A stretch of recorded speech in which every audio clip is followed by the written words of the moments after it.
तो कैसे हैं आप। मैं आपके साथ सत्यम शर्मा। आज हम टॉपिक पढ़ने वाले हैं ऐतिहासिक पृष्ठभूमि। मतलब जो ऐतिहासिक पृष्ठभूमि है ये आपका ऐतिहासिक पृष्ठभूमि पहला चैप्टर है। पार्ट 1 आप अपनी कॉपी में डाल लीजिएगा। पार्ट 1 ऐतिहासिक पृष्ठभूमि सभी अपनी कॉपी में डाल लीजिएगा। और आज इस पार्ट 1 के बारे में चर्चा करने वाले हैं। ये आपका लक्ष्मीकांत किताब है जो कि आईएएस के लिए महत्वपूर्ण मानी जाती है। आइए इसको हम समझते हैं और बड़ी आसानी से मैं आज आपको इस किताब को जो पहला चैप्टर है पार्ट 1 आइए इसको समझाने का कोशिश करता हूं। देखिए जैसा आपको पता है भारत क्या है दोस्तों, एक देश है। आप सभी को पता है भारत क्या है, एक देश है। आप सभी को ये बात पता है कि भारत देश में सबसे पहले कौन आए थे, पुर्तगाली आए थे। हम थोड़ा आधुनिक भारत के इतिहास में जा रहे हैं। जैसा पहले भी मैं आप सभी को पढ़ाकर आ चुका हूं, मैं थोड़ा उस चीज को रिपीट करना चाहूंगा। ये क्या है दोस्तों, समुद्र है। समुद्र में ये क्या था, मैं जैसे आपको पढ़ा के आया था, जहाज था। और वो इस रास्ते क्या करने आए थे, व्यापार करने के लिए। कहां पे आए थे, भारत में आए थे। राइट, समझ गए। जब वो भारत में व्यापार करने के लिए आए थे तो जैसे मैं आपको वहां पे बता के आया था, पुर्तगाली के जो वास्को डी गामा थे घूमते फिरते 1498 ई में आ गए थे। और कौन सा तट था, कालीकट तट था। ये पूछ लिया जाता है कौन सा तट था, कालीकट तट था। घूमते हुए पुर्तगाली के एक जो कहते हैं ना, घूमते हुए पुर्तगाली के जो एक व्यक्ति थे वो आ जाते हैं भारत में। ठीक है, तब तक इनको कुछ नहीं पता होता है कि किस लिए आए हैं। लेकिन ये भारत में आकर जो गुजरात के मतलब जो राजा थे उनसे कहते कि हम व्यापार करने के लिए आए हैं। व्यापार करने के साथ साथ इन्होंने चाय और असम में जो चाय थी और मसाले, इनका व्यापार करना शुरू कर दिया। लेकिन बात अब यहाँ तक ही नहीं चलती। अब इन्होंने मसालों के साथ व्यापार के साथ साथ व्यापारिक क्षेत्र में भी वृद्धि करना शुरू कर दिया। समझ चुके आप इतना, आइए फिर आगे समझते हैं। तो जैसे माना जाता है भारत देश में सबसे पहले, मैं जैसे आपको बता रहा हूँ 1600 ईस्वी में ईस्ट इंडिया कंपनी के रूप में, ईस्ट इंडिया, ठीक है, नोट करते रहिएगा। ईस्ट इंडिया कंपनी के रूप में इन्होंने व्यापार करना शुरू किया। इन्होंने व्यापार करना शुरू किया, व्यापार करना शुरू किया। देखिए जब व्यापार करना इन्होंने शुरू कर दिया तो जो व्यापार करने के अधिकार थे, कौन देगा व्यापार करने का अधिकार, महारानी एलिजाबेथ। महारानी एलिजाबेथ ने इनको व्यापार करने के अधिकार प्रदान किए। ये क्वेश्चन पेपर में बन जाता है कि ये भी क्वेश्चन बन जाता है पेपर में कि सर्वप्रथम 16वीं में जब ईस्ट इंडिया कंपनी भारत में व्यापार करना इन्होंने शुरू किया तो व्यापार करने के अधिकार इनको किसने दिए। सभी नोट कर लीजिए अपनी कॉपी में, जल्दी इतना नोट कर लिए आप सभी, जल्दी सभी कॉपी में नोट कर लीजिए इस चीज को। चलिए फिर आगे बढ़ते हैं और आगे देखते हैं। इतना आप सभी नोट कर लिया हमने। देखिए अब व्यापार करना इन्होंने क्या कर दिया था दोस्तों, शुरू कर दिया था। देखो व्यापार करना इन्होंने क्या कर दिया था, शुरू कर दिया था। लेकिन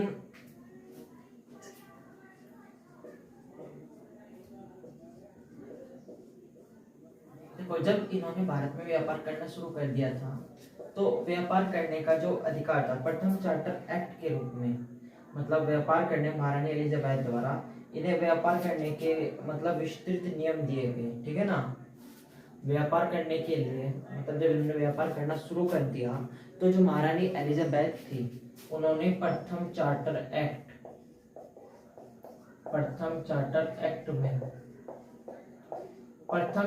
एक्ट में इनको विस्तृत अधिकार दिए।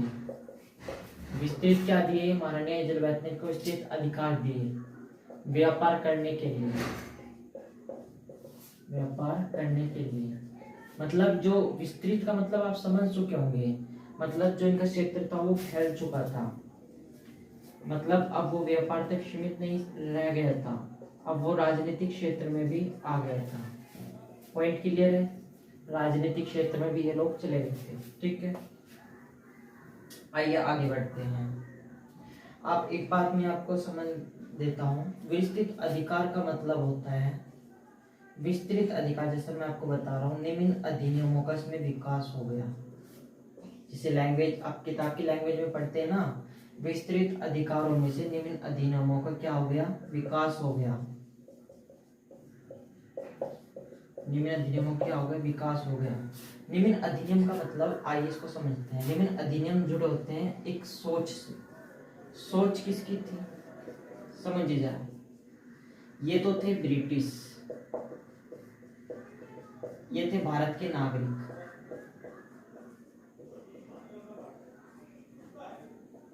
ये कौन थे? भारत के नागरिक। ये कौन थे? ब्रिटिश। ये चाहते थे इनको गुलाम बनाना।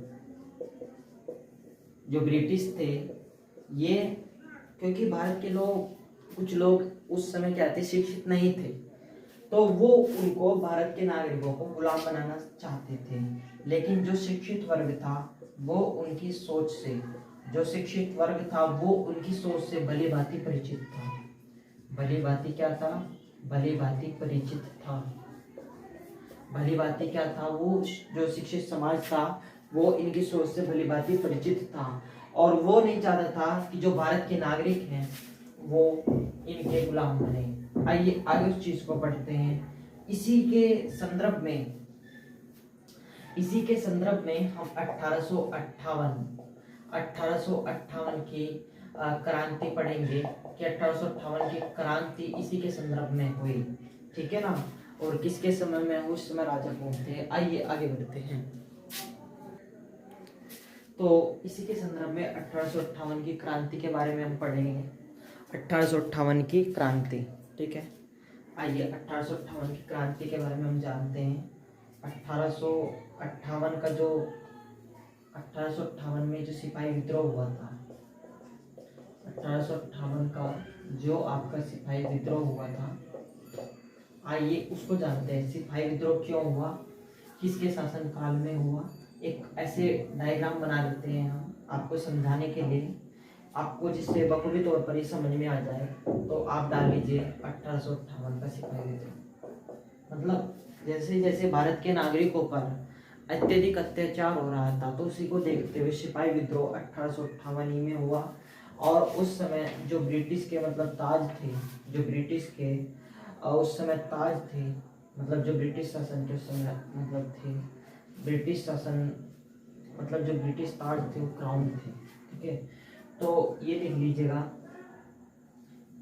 ब्रिटिश ताज क्राउन। जो कंपनी का उस टाइम शासन चला रहे थे वो कौन थे? क्राउन थे। ठीक है, ये पूछ लिया जाता है इसलिए मैंने पहले लिख दिया। ठीक है, ये कौन थे? ब्रिटिश ताज थे। उस समय ब्रिटिश शासन थे। ठीक है, ब्रिटिश शासन थे, उस समय गवर्नर थे क्राउन। ठीक है, इनके संदर्भ में मतलब उस समय ये क्राउन थे जिस समय विद्रोह हुआ। और कब तक चला आप ये भी नोट कीजिए। 1858 को शुरू होके 15 अगस्त 1947 तक चला। मतलब जब तक देश आज़ाद नहीं हुआ, जब तक देश आज़ाद नहीं हुआ तब तक ये जो विद्रोह था ये चलता रहा। क्योंकि इस विद्रोह के पीछे चलने की एक अनूठी कहानी है, वो मैं आपको एक समझा देता हूँ एक स्टोरी के रूप में, आप सभी को ये समझ में आ जाए। मेरा उद्देश्य वही है, मैं समझा देता हूँ। ये पैराग्राफ में बना रहा हूँ, इसको समझिएगा। मैं शुरुआत कर रहा हूँ 1498 ई से। 1498 ई से मैं आता हूँ 1600 ईस्वी ई में। 1600 ईस्वी ई से मैं आता हूँ आपका 1600 ईस्वी से मैं आता हूँ 1928 ईस्वी। 1928 ईस्वी से मैं यहाँ पे बीच में लूंगा 1858। 1858 से 1928 और 1928 से मैं डायरेक्ट यहाँ पे जाऊंगा 1947 से डायरेक्ट में जाऊंगा 1950। तो आप समझ लो। देखो ये माइंड मैप मैं आपके सामने बनाया हूँ, इसको क्या बोलते हैं आप? Mind map. मतलब समझने की एक दिमागी कला। देखो मैं आपको बताता हूँ, आप मुझे ये बताइएगा, क्या 1498 ईस्वी जब से पुर्तगाली भारत में आए और उनके 1600 ईस्वी से आते आते क्या आप पर आर्थिक शोषण नहीं हुआ?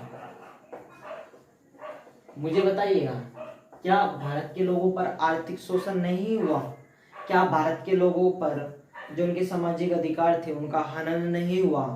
तो वो सारी चीजें जब चलती रही तो भारत की जो जनता थी उसमें दो मतभेद हो गए थे।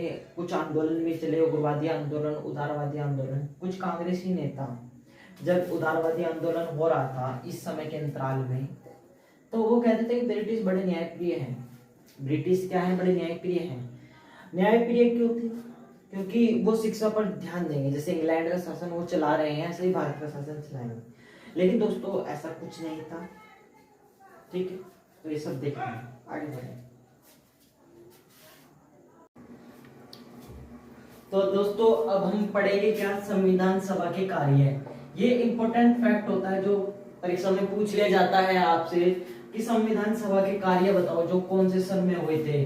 तो संविधान सभा के सभी अपनी कॉपी में डाल लेंगे। सबसे पहले क्रम संख्या डाल लीजिए, कॉपी सबने उठा ली, अपनी कॉपी में क्रम संख्या डाल लीजिए। उसके बाद बैठक डाल लीजिए, बैठक अपनी कॉपी में डाल लिया। उसके बाद आपको सन डाल लेने, कौन सी सन में हुई थी।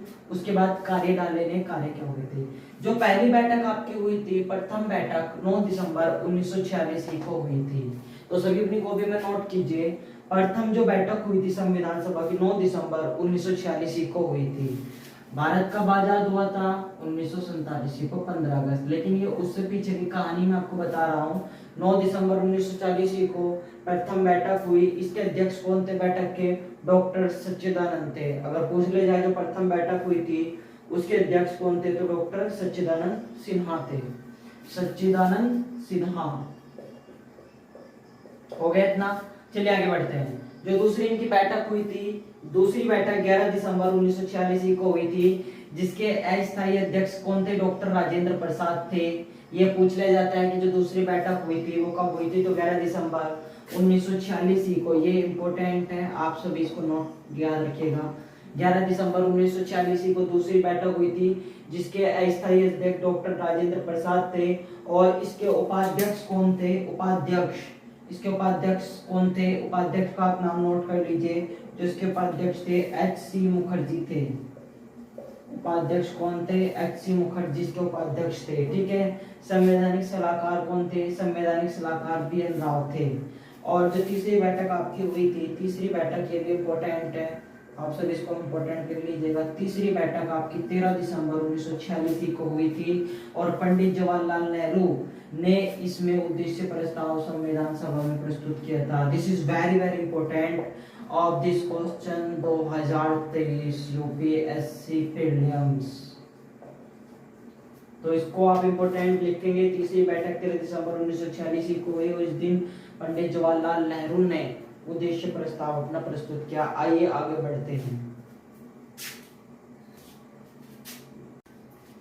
तो दोस्तों जैसा मैं आपको पढ़ा चुका था सिपाही विद्रोह, तो आइए सिपाही विद्रोह से आगे बढ़ते हैं और सभी अपनी कॉपी में डाल लीजिए सिपाही विद्रोह।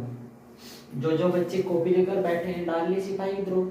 देखो हम भारतीय राज्य व्यवस्था को रटेंगे नहीं, उसको समझेंगे सिपाही विद्रोह क्यों हुआ था। देखो सिपाही विद्रोह होने का कारण था आपके ऊपर शोषण, क्योंकि आम जनता पर क्या हो रहा था? आम जनता पर अत्यधिक शोषण हो रहा था। कुछ विशेष अधिनियम लगा करके आम जनता का क्या किया जा रहा था? कुछ विशेष अधिनियम लगा करके आम जनता का शोषण किया जा रहा था। क्योंकि उस समय जो जनता थी वो दो वर्गों में बटी हुई थी। नंबर एक तो शिक्षित वर्ग था और नंबर 2 अशिक्षित वर्ग।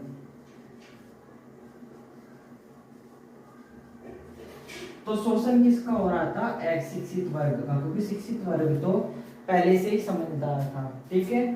तो इतना कॉपी में नोट कर लीजिए कि सिपाही विद्रोह के समय शोषण हो रहा था अंग्रेजों का जनता के समय।